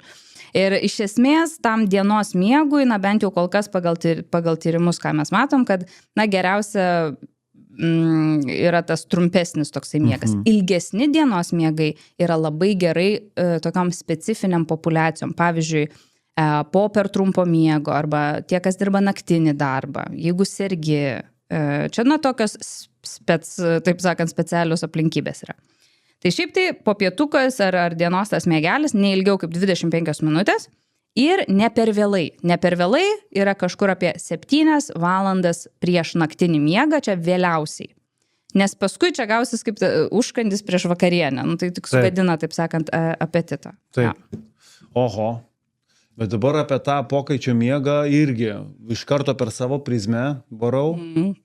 Ir kada aš miegu trumpai, aš iš tikrųjų būnu tas, pum, reikia prabusti ir aš toksai aktyv. Atrodo, ką tik tai nutiko. Bet tai duoda naudos. Man tikrai tai duoda naudos. Jeigu aš pamiegu ilgiau, šiaip tai, taip kitko, nukristi į tą ciklą ilgesnį irgi šiaip nieko, bet jau tada būna, jau viskas jau išsijungęs ten guli ir jau nebekontroliuoji. Tai dažniausiai, kaip ir sako, tas ciklas jis gali būti nuo 80 minučių nusitęsti iki 320 minučių. Jo, bet ką aš esu pastebėjęs, nežinau, kaip tai yra susiję, gal tai yra tiesiog mano vėlgi individualumas. Jeigu aš pamiegu daugiau negu tas 20 minučių arba 25, kartais taip nusistatau irgi žadintuvą tam pietų miegeliui, aš prabundu tokios depresyvinės nuotaikos. O ten kažkur po 40 minučių, po 5 atsikeliu ir galvoju, tipo, ką aš čia dabar padariau, kodėl aš miegu, kam aš vaistau savo laiką, reikia eiti laiku miegoti, aš niekam tikęs ir rimtai turiu va tokių vidinių kažkokių tai pokalbių su savim gerą pusvalandį, kol neišeinu kažką tai daryti. Taip, labai normalu, smegenys veikia tavo kaip ir turėtų. Čia tai labai gerai žinomas, tiesą sakant, efektas, čia vadinasi miego inercija, tai va dėl to ir nereikia per ilgai to dienos miego miegoti, nes tu ir tavo smegenys įeina į gilias miego stadijas. Ir iš jų paskui užtrunka išeiti. Ir tu prabundi kaip maišų daužtas. Tai ten kas tik nori. Ir depresija ir nerimas. Nu, aišku, ne depresija ir nerimas, bet, liūdna, ar ten bloga nuotaika, ar pradedi kažką sukt galvoj, kažkokie nerimai, tu negali atsibūst, maišų daužtas. Ir čia yra gerai žinoma miego inercija, kuri būtent ir pasireiškia, jeigu žmogus jau eina į gilų į miegą, ir iš jo prabunda. Ar, dažniausiai būna žadintuvas dar koks nors užstatytas, ar kas nors aplinkinis prabudina iš to gilaus miego ir už tai užtrunka, tai ta miego inercija gali tęstis iki valandos, kol tu jau pradėsi kaip žmogus funkcionuoti. Ir čia, tarp kitko, yra toks pavyzdys, va čia žmonės gali pajusti, kaip pelėdos jaučiasi ryte anksti atsikėlusios. Tai va būtent va tas toksai, o iš jų žmonės reikalauja, prabusk čia, funkcionuok čia, dirb kažką ir taip toliau. Vienu žodžiu, mano vaikinas yra pelėda, tai aš už tai labai agituoju už tas pelėdas. Viskas jom gerai, taip sakęs. Geras. Tai va, bet dar dėl to po pietuko, paskutinį tokį komentarą norėjau pasakyti, kad pamiegant tą trumpesnį po pietuką, netgi 15 minučių dieną pamiegojus, 15 minučių, 20, 25, moksliniai tyrimai vėlgi aiškiai rodo, kad tada miego inercija tęsiasi gal 5, 10 minučių ir tu jau prasibudini, bet tie teigiami efektai po pietuko tęsiasi 2-3 valandas. Wow. Tai yra aštresnis protas, geresnė nuotaika, energija didesnė, motyvacija geresnė. Tai ir aš tą pati irgi, iš savo praktikos miegojimo, ta prasme patyriau, kad, labai apsimoka, tu ten 20 minučių pauzę vidury dienos padarai ir tu paskui vos ne kaip antrą dieną gauni. Pailsėjęs, atsigavęs, taip sakant. Jo. Mano mintis nukeliavo dabar iš karto vizualiai į mokslo šaką, chronomediciną tokia atsiradusią. Norėčiau dar apie ją pakalbėti, bet dar noriu truputį grįžti prie kokybiško miego, tai yra labai svarbu. Ir dabar aš paliesiu tamsos šviesos klausimą. Mes žinom, kad visą šitą dalyką reguliuoja pas mus konkaržinė liauka. Mes turime tokią paslėptą smegenyse nedidelę ten nago dydžio liauką, kuri labai yra svarbi mūsų šitam visam reikalui ir mes prie jos toj grįšime, bet kalbant apie gyvūnus, netgi, aš kiek žinau, istoriškai net jinai buvo vadinama trečioji akis, nes kažkur tai čia pas gyvūnus viršų yra dažniausiai stačius, ten pas varles visokios, ten varliagyvius įvairiausius. Ir jos ten labai stipriai reaguoja į tuos dalykus. Ir ten pas jos yra labai rutiniškai ir ten ateina tam tikras paros metas, jos ten eina miegoti ir panašiai. Beje, uodai miega po velniais ar nemiega? Žiauriai geras klausimas. Miega, žinok, visi. Visi tirti gyvūnai iki šiol miega. Ir netgi miega tie gyvūnai, kurie net smegenų neturi. Medūzos miega, pavyzdžiui. Tik tai tas jų miegas, tarp kitko, yra labai kitoks. Tai galima pasižiūrėti, kada gyvūnas, pavyzdžiui, mažiau juda ir ar jisai lygiai taip pat reaguoja į kažkokį stimulą. Ir būtent, kai gyvūnas miega, reikia didesnio stimulo, jau kad jį, taip sakant, prižadinti. Man atrodo, kad uodai ne velnio nemiega. Tik nervina. Eina sauja, užnisa juodai, nebegaliu. Gerai. Aš klausiausi kažkada Dalios Barkausko paskaitos seniai. Ir jisai po to laiko, visą laiką, kada užsimina kažką apie miegą, jisai labai dažnai paakcentuoja vieną dalyką. Investuokite į kokybiškas žaliuzes ir sukurkite kambaryje visišką tamsą. Taškas. Aš pradėjau to klausimu domėtis. Prisidomėjau iki tokio lygio, kad yra tokia mokslo šaka chronomedicina. Tenais jau prasideda tyrimai, tenais jau prasideda įdomus dalykai, mokslas ir taip toliau, tai ten dabar mes galėtume tiesiog visą valandą apie tai kalbėti. Aš labai greitai noriu pareziumuoti, ką aš ten esu išgirdęs ir norėsiu jūsų nuomonės dar patvirtinimo arba paneigimo. Mes privalome miegoti visiškoje tamsoje. Ir bet koks, net ir mažytis šviesos šaltinis, papuolęs ant mūsų voko, jis jau mūsų konkoržiniai liaukai siunčia signalą. Ir po to pasiekmes yra tokios, apie kurias mes kalbėjome pradžioje, kuomet aš jūs klausiau, kokios neigiamos pasiekmes gali būti. Ir infarktų rizika, širdies kraujagyslių sistema, mirties rizikos padidėja milžiniškai. Vien dėl paprastų dalykėlio, kad tu nemiegi visiškoje tamsoje. Bet to šiais laikais žibintai šviečia ištisas naktis ir jeigu tu ten neturi. Užuolaidų gerų. Jo, taip, tai iš esmės tai taip, galima sakyti, kad visiškai tiesa. Dabar šviesa tikrai patenka į mūsų smegenis ir tam tikrus miegą reguliuojančius centrus per net ir užmerktas akis. Tai čia visiškai tiesa ir per vokus ir taip toliau. Dabar dėl tos visiškai aklinos šviesos, berods kiek teko vienu žodžiu domėtis, kad ten labai minimali švieselė, nieko ten jau labai per daug baisaus. Tai aš sakyčiau, kad gal ta super aklina šviesa, dar ypač dabar, aš manau, kad žmonės yra labai atpratę nuo aklinos tamsos. Ir kai prieš kurie... biologiją nepašakinės? Prieš biologiją nepašakinės. Ten pati pasakiau, taip sakant. Bet kai kuriuos gali netgi gąsdinti ar kelti nerimą ir tada žmonės nemiega nuo to nerimo, nes nemalonu, negera visiškai aklinoj, taip sakant, tamsoj. Tai taip, geriausia, kuo tamsiau, tuo geriau. Bet, truputį, ką žinau, ten toks plyšelis, gal tų užuolaidų, jeigu taip žmogui lengviau geriau užmigti, tikrai yra nieko per daug baisaus, taip sakant. Jo. Tarp kitko prisiminiau ir tyrimą vieną, dabar beklausant apie švieseles. Buvo darytas tyrimas, kur kiekvieną dieną, vieną kartą per naktį įjungdavo šviesą miegančiam žmogui. Kambaryje įjungia šviesą, 15, man atrodo, ar tai 20 sekundžių. Palieka, išjungia, taškas, išeina. Kiekvieną naktį. Ištirta ir pasakyta, kad onkologinė rizika padidėja N kartų. Vien tik dėl tokio paprasto mažo dalyko. Va čia toks įdomus faktas ir sakau, klausiausi, domėjausi, buvau nustebęs, wow. Bet ten, nežinau. Čia galima, aišku, vėlgi. Aš truputį skeptiška. Tikrai įdomu ir gali būti, kad į tą pusę, taip sakant, bet skamba truputį too good to be true arba per didelis efektas, kad būtų, taip sakant, tiesa. Mūsų biologija tokia, aš sakyčiau, ištverminga ir visai atspari prie dalykų irgi gali, taip sakant, prisitaikyti. Iš esmės taip, tikrai, miegant su per daug šviesos, negerai, kenkia sveikatai, mėnesius, kokybė metus. Miego prastėja. Tikrai taip, čia aš tikrai nesiginčiusiu. Bet kad taip iš karto driokstel, taip sakant, kad truputį 15-20 sekundžių šviesos gali prie tokių labai jau baisių problemų privesti, tai aš taip skeptiškai, tiesą sakant, reaguočiau į tą. Pakalbėkime apie pamaininį darbą dirbančių žmonės. Jiems iš vis su miegu yra reikalų. Jie nepapuola ir į tuos cirkadinius ritmus teisingus biologinius ir kaip jiems, ar vėlgi, kaip sakot, kūnas ištvermingas ir gali susitvarkyti su daug dalykų ir adaptuojasi, nes aš būčiau linkęs manyti, jog ne. Ne. Naktinis darbas labai blogai sveikatai iš esmės. Čia jau niekaip tu neįviniosi jokią vatą, taip sakant.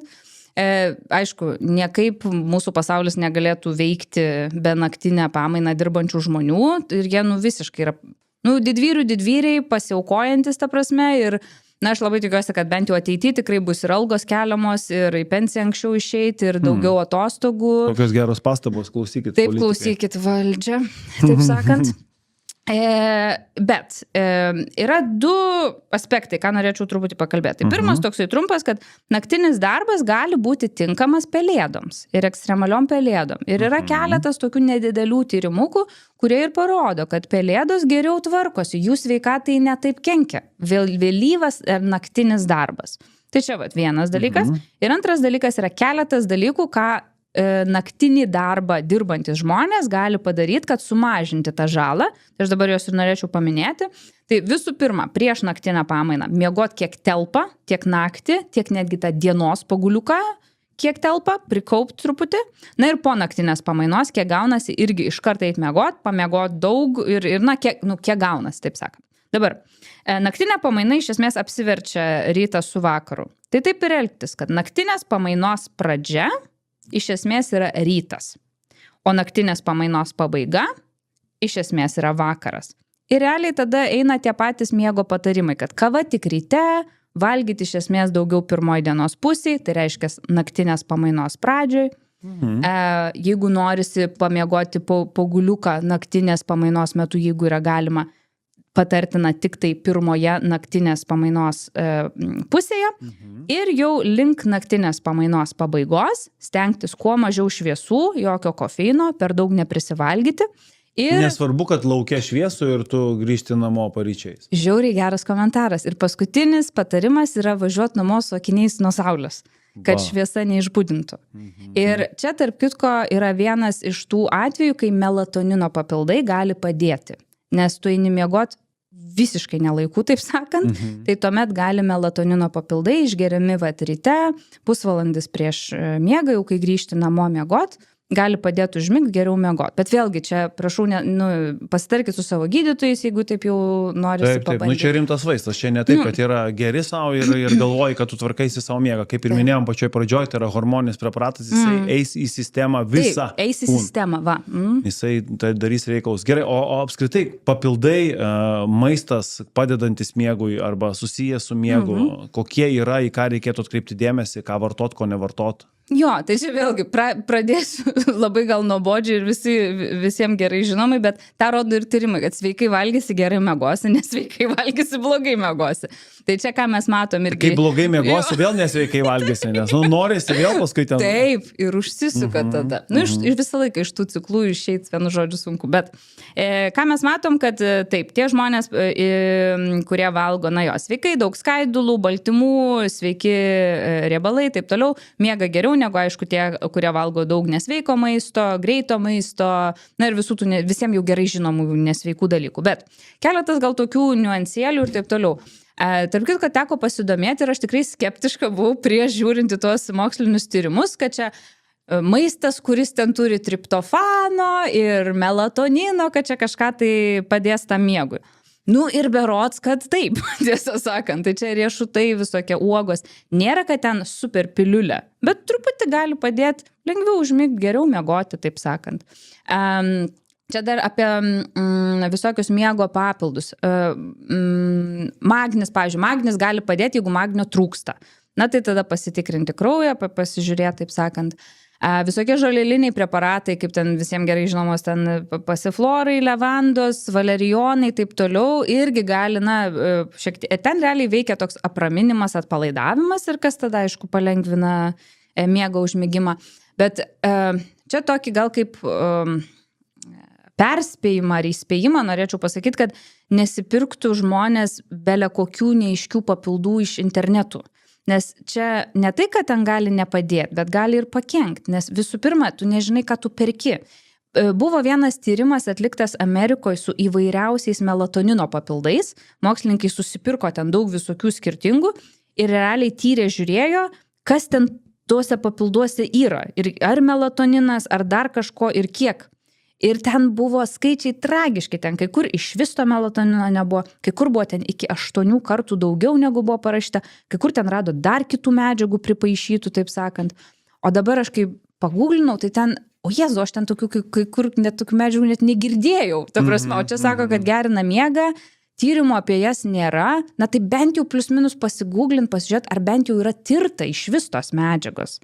prieš kažką, taip sakant, įsigijant, bandant. Na, aš manau, kad tada jau geriausiai, kaip mano žmona daro, nusipirka lemputę ten tą, aliejuką kokį lašiną, kuris jau yra ten per šimtmečius patikrintas, ten levandos, kaip sakote, kažkas palaiduojančio, ir geras kvapas, ir ten tau biški garina, ir drėgmės šiekios tokios yra, ir tuo pačiu kažkaip tai placebas gal suveikia, kad ir miegeliui, o gal ir iš tiesų padeda, nes, nu, kaip ir sako, tai yra tie kvapai, aliejų, irgi ne šiaip savo yra, tai yra gydomoji natūraliai medžiaga. Tai. Taip, kažkur truputį. Tiesą sakant, netgi, sakyčiau, kaip ir dalis gero miego įpročių. Tai, pavyzdžiui, vienas irgi svarbus patarimas, kai tikim geram miegui, yra turėti raminančią gerą tokią vakaro rutiną, kur tu vakare plius minus darai beveik tą patį, atpalaiduot, nusiramint kokią bent jau valandą prieš miegą, nes tas yra signalas tavo smegenim, kad artėja miego laikas, nu tai atsipalaiduojam, raminam. Čia lygiai taip patgi kaip vaikam visi, ne, daro visas tas vakaro rutinas. Nu tai mes suaugę, nieko nesiskiriam, smegenis tai taip pat veikia iš esmės. Mūsų tinklaladėje vandens pertraukėlė ir mes renkamės Akvilės vandenį šiai pertraukėliai. Vanduo, kurį atidarius, jūs galite būti tikri, jog jūs esate pirmas, kuris prisiliečiate prie šio nekalto vandens. Ultra Clean technologija, išgaunamas vanduo, neturi jokio sąlyčio absoliučiai su nieku, apart jūsų lūpų ir gomurio. Atsigaivinam ir tęsė mūsų pokalbį. Laura, gali duoti velnių tiems, kurie miega su telefonais šalia galvos arba dar baisiau krauna juos? Aš pati kraunu. O, brava, gražiausia. Nemeluosiu, taip sakant, jo. Nežinau, dėl tų visų telefonų prie galvų ar telefonų krovimų, aš tiesą sakant nežinau. Aš per daug nesidomėjau tą temą. Vienas dalykas, kad aišku, reikia ten išsijungti visus garsus notificationus, geriausia užsidėti ant ten skrydžio režimo, taip sakant, kad jau nieks nesitrukdytų. Tai čia yra turbūt svarbiausias dalykas, bet aišku, ta prasme, apskritai šiais laikais turbūt kuo mažiau naudoti tos telefonus, tuo geriau.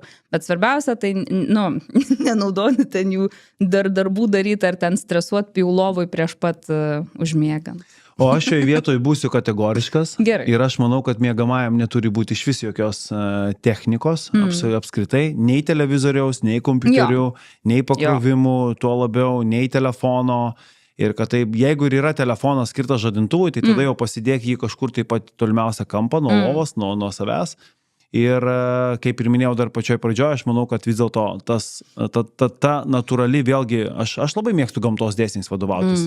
Pavyzdžiui, man gamtos ir prigimtiniai įvairiausi dėsniai labai stipriai padeda santykiuose, man labai stipriai padeda pasirinkti sportą ir judesio formą, nes kaip ten bebūtų, vis tiek mes grįžtame prie natūralaus judesio, turiu omeny, tai yra, ar tai yra buvimas gamtoje, ėjimas ir taip toliau, tie patys prigimtiniai dėsniai veikia ir tiesiog gamtos suvokime, tai yra pakvepuoti, išeiti į gryną orą, pakelt akis, pasižiūrėti ir lygiai taip pat ir čia. Tai aš manau, kad reikėtų dar vienas iš tokių iš mano asmeninių patarimų, tai ir toje tamsoje miegoti vis dėlto. Tai, kaip sakyti, tamsa vis tiek asociuojasi su miegu. Taip, ten galbūt kokia viena kita lemputė ir nepadarys didelės žalos, bet jeigu yra galimybė, tamsa ir kad miegamas būtų švarus. O kalbant apie tą, kodėl prašiau duoti velnių, tai vėlgi ne su konkrečiais moksliniais įrodymais ir su nuoroda į kažkokį tai mokslinį straipsnį, o tiesiog iš interneto platybių, paprasti žmogiški tyrimai, kurie tyria elektrinio magnetinių bangų sklaidą iš telefono, kuomet jis yra kraunamas. Ten yra didžiuliai kiekiai, ta prasme, labai stipri, mikro radiacija, labai tokia stipri spinduliuotė, sakykime taip. Aišku, ten nėra kaip iš elektrinės atominės, bet turiu omeny kažką skleidžia daugiau, todėl rekomenduojama to nedaryti. O jeigu jau telefonas yra prie savęs, kad ant skrydžio režimo būtų. Va čia. Žadintuvas vis tiek suveiks. Turės suveikti. O gerai, dabar dar toksai gyvenimiškas situacija, labai paprasta, galbūt ir žinoma, tai yra atidėliojimas to miegelio, kur mes tą mygtuką ir paspausim 10 minučių ekstra, 10 minučių. Ir tu nuolatinėme tame strese pusvalandį gali ir murkdytis, kaip yra su tuo. Labai geras klausimas, nes aš irgi ilgą laiką tikėjau ir galvojau, kad būtent va taip ir yra, kad tas snūzo ir snūzo spaudimas, kad tik tai sukelia didesnį stresą mūsų organizmui, bet čia toksai įdomus tyrimas nesenai išėjo praeitais metais, man atrodo, švedų mokslininkų buvo. Ir jie tyrė vėlgi atskirai vyturius ir pelėdas. Tai esmė, kad tas snūzo mygtukas, snaudimo mygtukas, pelėdom, tiesą sakant, gali ne tik, kad nekenkti, bet ir truputį padėti lengviau ir sveikiau atsikelti. Nes tas snaudimo mygtukas tarytum leidžia tau atsikelti iš vis negilesnių miego stadijų.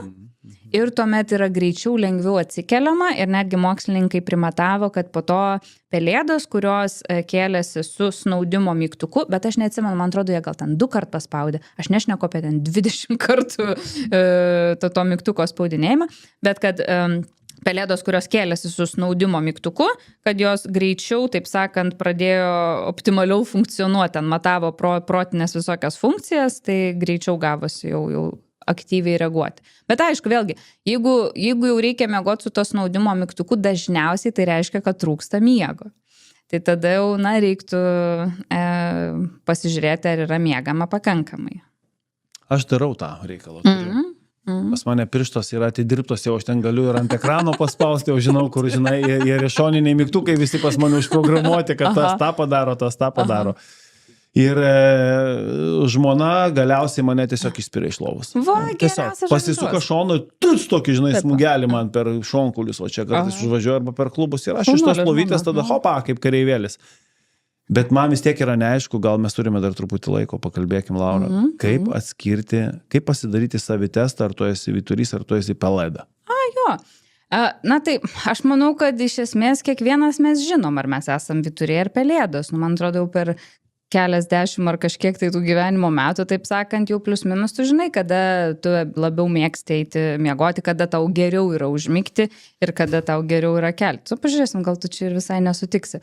Bet dažniausiai tai, jeigu yra galimybė, arba pasidarai realiai galimybę pasižiūrėti, kada tu miegi ir užmiegi be jokių įsipareigojimų ar ten žadintuvų, kad ten reikia ryte keltis, ir vakare tada jau per daug technologijom, televizoriais, šviesom nesinaudoji, nes tada ir pasižiūri, kada tu, taip sakant, anksčiau, kada tu realiai užmiegi natūralioj prieblandai. Čia lygiai taip pat, pavyzdžiui, pasižiūrėk, tu esi ten namuose, skaitykim su ten kompiuteriais, televizoriais, taip toliau, bet, pavyzdžiui, nuvažiuok ten į kokią nors trobelę, kur nėra jokio televizoriaus, galbūt jokio interneto, jokios šviesos, sėdi prie žvakių, tu 9 turbūt jau pradėsi knapsėti. Ir pasižiūri, kada tu natūraliai keliesi ir taip keletą dienų ir pasižiūri, koks yra tas tavo ritmas. Čia vėlgi tas toks senas geras savęs stebėjimas, kuris visus labai užknisa, nes užtrunka laiko ir sunkus darbas gali būti. Pritariu tam tikriausiai, va čia reikėtų tiesiog atsisakyti visų kasdienių įpročių ir pabandyti tiesiog pajausti vakarą į rytą kelias dienas, pabandyti tai padaryti, ne? Ir tiesiog, nes pavyzdžiui, mano atveju aš save bandau įtikinti, kad aš noriu keltis 5 ryto, tada skirti laiko savo, ten 1,5 valandos ir tada jau pažadinti šeimą, vaikus, ten ruošti į mokyklą, kur aš jau ten, žinai, pusę savo ritualų mėgstamiausio esu padaręs per visą dieną ir esu pasiruošęs pilnai. Kita vertus, man pasėdėti, pavyzdžiui, man labai geras minčių srautas eina vakare. Aš kai sėdžiu, aš galiu knygą rašyti vakare, aš galiu ten mąstyti, aš galiu ten scenarijų sugalvoti, klausimus susirašyti ten, idėjos gimsta, bet kam kūrybiniai potencialai atsiveria.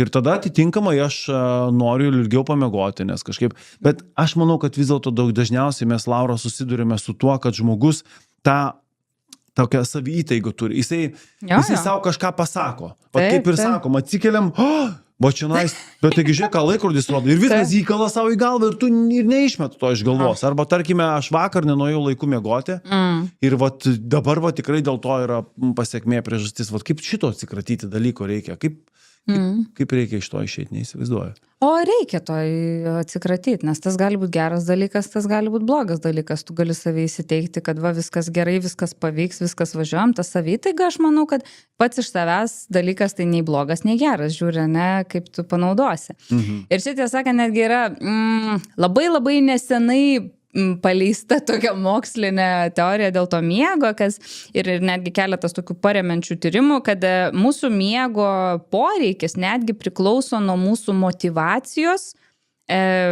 kitos dienos dalykam. Kad pavyzdžiui, jeigu mes labai laukiam, labai norim, tai kad net ir gali būti, kad mes trumpiau pamiegosim, bet kad to, taip sakant, užteks. Ir čia netgi, galima pagalvoti, pavyzdžiui, kaip maži vaikai keliasi žiauriai anksti, nes ten kalėdų senelis dovanas atneš, bent jau mano laikais tai buvo, aš nežinau, kaip dabar vienu žodžiu. O va tas pats, gerai. Taip sakant, ir man pačiai labai dažnai būna, jeigu aš kažko labai laukiu, arba ten kažkokios kelionės, ar kažko, kur tikrai, tu nestresuoji ir ten bijai, nenori, bet toks, užsidegęs pakalbėti ir taip toliau. Lengvas adrenalino džiaugsmas. Tas toks, jo. Tai būna ir vėliau tu gal ten ir užmigsi, nes apie tai galvosi, gal ir anksčiau atsikelsi, nes jau nori, bet tu jausies labai gerai. Ir tie mokslininkai, tiesą sakant, pasakė labai tokį gerą dalyką, kad miegas, netgi žiūrint, ta prasme, natūralioj gamtoj su įvairiausiom gyvūnų rūšim, miegas yra labai dinamiškas ir adaptyvus procesas. Jisai prisitaiko prie gyvenimo aplinkybių. Pavyzdžiui, gyvūnijos pasaulyje, ta prasme, tu miršti nuo to, kad tau reikia pavalgyti, tai tu mažiau miegosi, vaikščiosi, ieškosies maisto, pamiegosi vėliau. Tai yra toksai tikrai, adaptyvus, taip sakant, procesas. Ir manau, dar tą reikia prisiminti. Bet čia vėlgi, svarbu, kad, ta tokia sveika natūrali motyvacija būtų, o ne tai, kad ten galvoti, kad ne, čia reikia viską padaryti, miegosiu po 4 valandas, viską pasieksiu, viską padarysiu, viską socialinėse medijose ten paskelbsiu, tai nieko gero iš to nebus. Bet žiūri, kas tave, iš tikrai veža, taip sakant, tai gali kartais ir mažiau to miego užtekti. Jo, pritariu. Tikrai tai būna. Ir tas toksai laukimas, aš iš vaikystės tai prisimenu, kai ekskursijos būdavo. Ir tai būdavo pati didžiausia šventė mokykloje, kai tu gali kažkur tai važiuoti su autobusu ir valgyti ten tai, kas tau patinka, sausainius, saldumynus, tai ten naktis būdavo va. Visą naktį, ten iki pat varyčių ir tada tos 2 valandos easy visiškai. Bet aišku, atgal važiuojant autobusu jau knapsėdavom visi ant. Gerai, ir tada pabaigai dar truputėlį galvojau tokių patarimų, galbūt netgi ar kažkaip tai tiem patiems studentam, pavyzdžiui, kurie mokosi. Ir įdomų dalyką prisiminiau, apie kurį užsiminiau pokalbio viduryje, klausiausi Andrew Hubermano tinklalaidės Spotify. Ir jisai paminėjo labai fainą metodą, kuris yra labai veiksmingas ir ištirtas, kuomet tu nori įsisavinti kažkokią informaciją. Tarkime, tavęs laukia kažkokia labai rimta pamoka, tai yra mokymai kažkokie, ar kažkoks seminaras, kurį tu įsigijai ir panašiai. Kaip reikėtų daryti? Jisai patarė taip. Tu turi aktyvų sportą apie pusvalandį, tada tu eini į tą savo mokslą ir po to mokslo tu turi 15 minučių non-sleep deep rest, kaip jisai pavadino. Esat girdėję tokį dalyką? Jo, tai vienas dalykas čia, bent jau ką žinau tvirtai iš mokslinių tyrimų, kad besimokant miegas ir miego pertraukėlės yra tikrai labai svarbios, nes miegas realiai užtvirtina naujai išmoktą informaciją. Čia taip paprastai pasakyti. Tai, pavyzdžiui, studentam, kurie labai daug mokosi, aš tikrai rekomenduočiau, pavyzdžiui, pasimokyti kokį 90 minučių bloką ar ten porą valandų, vėlgi su trumpom pertraukėlėm, bet jau po poros valandų bloko numigti 15-20 minučių. Geras. Tas išsaugo jau išmoktą informaciją ir padaro vietos naujai informacijai išmokti smegenyse. Čia taip supaprastintai pasakius. Taip. Labai daug tyrimų tą parodo, kad būtent tokios mini miego pertraukėlės ir labai svarbus yra geras ir pakankamas miegas naktį, kad užtvirtint tai, ką tu išmokai ir paruoš tavo smegenis lengvam mokymuisi kitą dieną. Labai įdomus. Tai užbaigiant tą Andrew Hubermano patarimą, tai irgi reiškia, ta informacija įsisavinama daug geriau, nei kažkur nugula į tuos informacinius tavo neurologinius plodus, kuri ten užsifiksuoja ir tu daug geriau atsiminsi ją. Tai toks įdomus patarimas. Bet labai įdomus tas posakis, non-sleep deep rest. Jisai toksai tas pasnūdurėvimas čia tikriausiai mūsų lietuvių kalba išvertus būtų. Neteko susidurti su pačiu šitų terminų ir apskritai jo panaudojimu. Jo, yra tekę. Tai ten, aš sakyčiau, ten yra visiškai nemiegas, ta prasme, ten nei snūduriavimas, nei miegas. Ten yra, ten dažniausiai būna kokia joga nidra, tai ten kaip tik, tiesą sakant, esmė yra neužmigti, bet atsipalaiduoti. Dėl to ir vadinasi tas non-sleep. Bet akis užmerkt? Jo, akis užmerkt. Ir jeigu užmiegi, tai jau miegas. Tai jau nebe non-sleep deep rest. Bet aš drįsčiau teikti, kad čia miegas užtvirtinti informaciją gal ir yra geriau. Bet pagulėti ramiai atsipalaidavus užmerktom akim yra geriau negu nepagulėti, taip sakant, tada šituo atveju. Tai ir tas yra gerai. Jo, bet tas non-sleep deep rest, tai dažniausiai tai yra jo būtent kažkokios meditacijos, kūno skenavimai, kažkokie, protokolas kažkoks skaitomas, vizualizacijos, kad, tave tiesiog labai giliai atpalaiduoja. Kažkokia tai, kaip ten ta vadinama, yra Birštono Eglės sanatorijoje, ta terapija kažkokia, garso terapija. Kur tu atsiguli, tau groja kažkas ir tą atpalaidavimą, bet ten truputį ilgokai, ten jau tikrai kartais nueini ir į sleep rest. Oi, aš tai greit jo.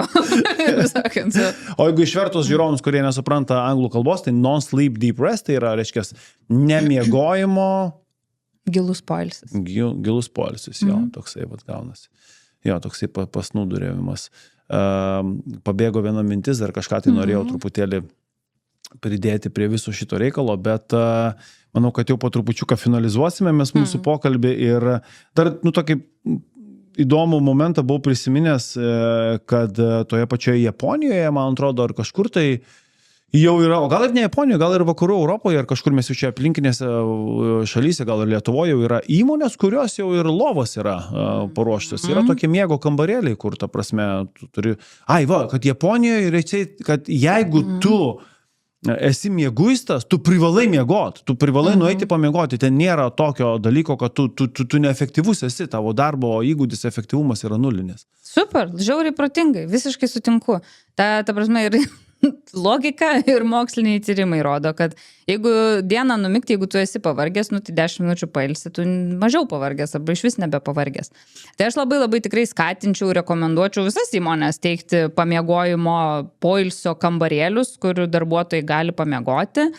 Ta daro ir kai kurios įmonės, bent jau teigia darančios interneto platybėse, tiek Amerikoje, tiek Europoje, tai ten net Ben & Jerry's, aišku, Google'as, Nike'as, ten kas tik nori. Nes žmonės supranta, kad ta prasme bus geresnis darbo našumas, produktyvumas, nuotaika, ten santykiai tarp kolegų, santykiai su klientais bus žymiai geresni, jeigu darbuotojai bus gerai pailsėję. Aš kada buvau paauglys ir važinėdavau iš Vilniaus rajono į miestą, tais tokiais nedideliais tarpmiestiniais autobusiukais, tai pamenu vairuotojas, kadangi jisai atvažiuoja į stotį, išleidžia mus ir jisai po 15 minučių vėl turi važiuoti ir jis visą dieną kursuoja, įsivaizduoja. Tai jisai išleidžia žmonės, greitai nubėga ant galinės sėdynės, uždaro duris, jisai 7 minutės ar 8 tenai sugeba pamiegoti, tą tokį nueiti į tą tokį, viskas jam užtenka. Ir jisai nuvaro, vėl sėdi, vairuoja ir sako, man tai puikiai, kuo puikiausiai veikia. Tai. Žiūri geras vairuotojas. Iš tikrųjų labai jisai šitą dalyką atkalęs buvo. Jisai nešvaistydavo laiko, neužkandžiaudavo kažką, ne į telefoną ten. Teisingai, nešvaistydavo laiko. Trumpą komentarą tik norėčiau pasakyti, nes čia toksai svarbus visai yra dėl to dienos miegelio po pietuko, kad jį realiai reikia išsitreniruoti. Čia irgi yra toksai įgūdis, kur kai tu įpranti, tau ir greitai gaunasi ir užmigti, ir tu užmiegi, ir pamiegi, nes labai dažnas, pavyzdžiui, nori pradėti miegoti tą dienos miegelį, pabando, gal nesigauna užmigti, susinervina, metai ir taip toliau, bet čia vėlgi čia yra toksai dalykas, kur tu pripratini savo kūną. Tai jeigu pradėti, aš tiesiog siūlyčiau eiti ne su tikslu, kad čia būtinai iš karto užmigti, bet pagulėti 20 minučių. Gal užmigsiu. O gal ir ne.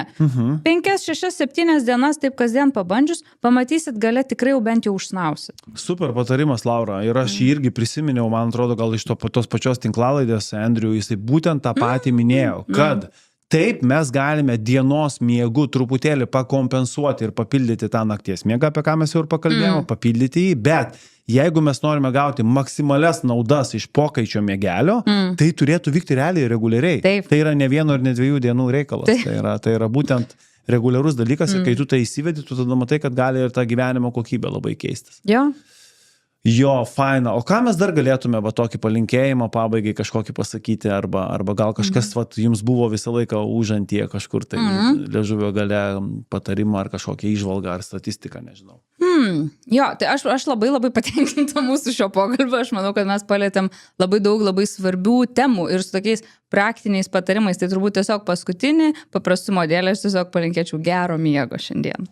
Faina. Mėly žiūrovai, jeigu jūs klausėtės mūsų iki šios akimirkos, tai prašysime jūsų pakomentuoti, ką nors įdomus iš savo miego praktikos. Pavyzdžiui, jūs galite pasidalinti komentaruose apie tą vyturio ir pelėdos, pavyzdžiui, jūsų situaciją ir jūsų požiūrį ir kaip jūs, galbūt buvo tokie, kurie bandė ir tuo būti ir jūs vis dėlto išsigrinote, arba turite patarimų, kaip tai išsigryninti dar geriau ir sužinoti.